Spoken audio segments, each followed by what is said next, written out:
Berjumpa lagi dalam permenungan kita edisi Kamis 25 Agustus 2022, Pekan Biasa ke-21.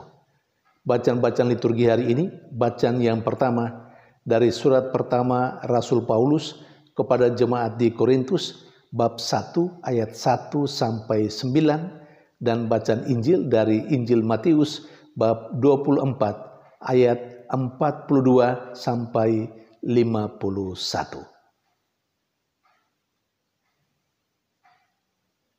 Ada dua poin penting yang disampaikan kepada kita melalui bacaan pertama hari ini. Poin yang pertama, Rasul Paulus mengucap syukur kepada Allah. Paulus mengucap syukur kepada Allah karena orang-orang Korintus bertumbuh dan berkembang dalam iman akan Yesus. Apa yang dikatakan dalam bacaan pertama hari ini terutama, atau secara khusus poin pertama ini, kepada kita Paulus, Rasul Yesus Kristus, memberi contoh bagaimana harus mengucap syukur kepada Allah. Tidak pertama-tama karena kehebatan diri sendiri, tidak pertama-tama karena apa yang ada di dalam dirinya, karena keberhasilan atau apapun alasannya. Pendeknya, Paulus mengucap syukur kepada Allah tidak pertama-tama karena dirinya.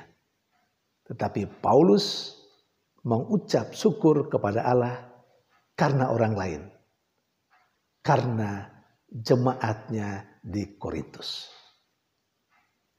Saudari dan saudara yang terkasih, mengucap syukur kepada Allah, kepada Tuhan, karena diri sendiri, misalnya karena ulang tahun, karena keberhasilan diri sendiri, itu hal yang biasa. Atau tegasnya, mengucap syukur karena apa yang ada dalam diri sendiri, mengucap syukur kepada Allah karena diri sendiri, itu sudah biasa. Tetapi tidak gampang mengucap syukur atas kehebatan orang lain. Mengucap syukur atas kelebihan orang lain yang ada di sekitar kita. Yang biasa adalah kehebatan orang lain, kelebihan orang lain dari kita, dari sisi apa saja. Mungkin dari kepintaran, mungkin kehidupan ekonomis, ataupun hal yang lain. Sekali lagi, biasanya itu menimbulkan rasa iri. Karena itu jarang sekali orang bisa mengucap syukur kepada Allah karena kehebatan orang-orang lain yang ada di sekitarnya. Karena sekali lagi, yang sudah menjadi kebiasaan, kehebatan orang lain menjadi alasan orang untuk iri hati. Kehebatan orang lain menjadi alasan bagi orang untuk cemburu, untuk curiga, dan macam-macam yang lain. Nah, dari apa yang dilakukan Rasul Paulus, menurut bacaan pertama hari ini, poin yang pertama, kita semua diajak untuk mampu melatih diri kita, menyatakan rasa syukur kepada Allah, tidak pertama-tama karena diri kita, karena keberhasilan kita, karena apa yang ada pada kita. Tapi kita mau belajar untuk coba mengucap syukur kepada Allah bahwa orang lain yang ada di sekitar kita lebih hebat dari kita, lebih berhasil dari kita. Poin yang kedua, Paulus mengucap syukur kepada Allah karena jemaatnya di Korintus itu bertumbuh dan berkembang, kaya dalam kasih Allah, kaya di dalam Kristus, kaya tidak dalam arti material, tidak akan memiliki harta benda, tetapi kaya secara rohani, di mana jemaat di Korintus memiliki pengetahuan yang benar tentang Kristus, dan itu mereka nyatakan melalui hidup mereka, melalui tutur kata mereka, melalui tingkah laku mereka. Saudari dan saudara yang terkasih, sementara dalam bacaan Injil kepada kita sekalian diingatkan bahwa hari datangnya Tuhan itu tidak diketahui oleh siapapun.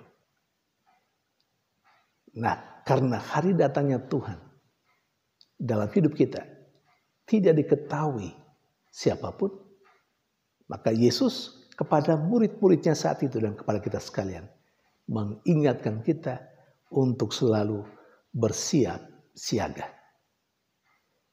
Untuk menunggu, tidak juga dalam arti pasif tanpa berbuat apa-apa. Menunggu secara aktif, yakni dengan menjalani hidup kita sebagai orang-orang yang percaya, tentu sesuai dengan panggilan hidup kita masing-masing, sesuai dengan tugas dan tanggung jawab kita masing-masing. Ketika kita setiap saat melaksanakan apa yang menjadi tugas dan tanggung jawab kita, kita sesungguhnya di dalamnya atau karena itu menjadi orang yang selalu bersiap siaga menanti kedatangan Tuhan.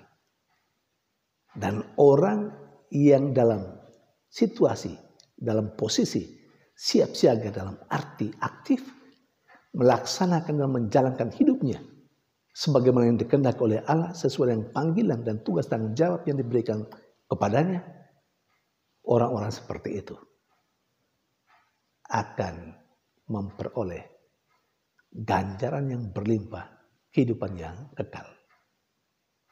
Sebaliknya, sudah tahu bukan? Sebaliknya, orang yang menunda-nunda melakukan tugas dan tanggung jawab yang diberikan padanya, ketika Tuhan datang, Tuhan akan menghukum orang itu, dan di sana dalam hidupnya orang itu akan mengalami kesengsaraan yang berkepanjangan, kesengsaraan yang kekal. Saudari dan saudara terkasih, semoga kita tidak mengalami kesengsaraan yang kekal, tapi kita mengalami hidup gembira, penuh sukacita di dalam Tuhan sendiri. Karena itu, mari kita terus berjaga-jaga dengan aktif menjalankan hidup kita sesuai dengan tugas dan tanggung jawab kita masing-masing. Jangan menunda untuk melaksanakan tugas, jangan menunda untuk berbuat baik. Isilah setiap kesempatan dengan selalu bertutur kata baik, dengan bertingkah laku baik. Di sanalah kita akan dinilai sebagai orang yang selalu berjaga-jaga. Tuhan memberkati.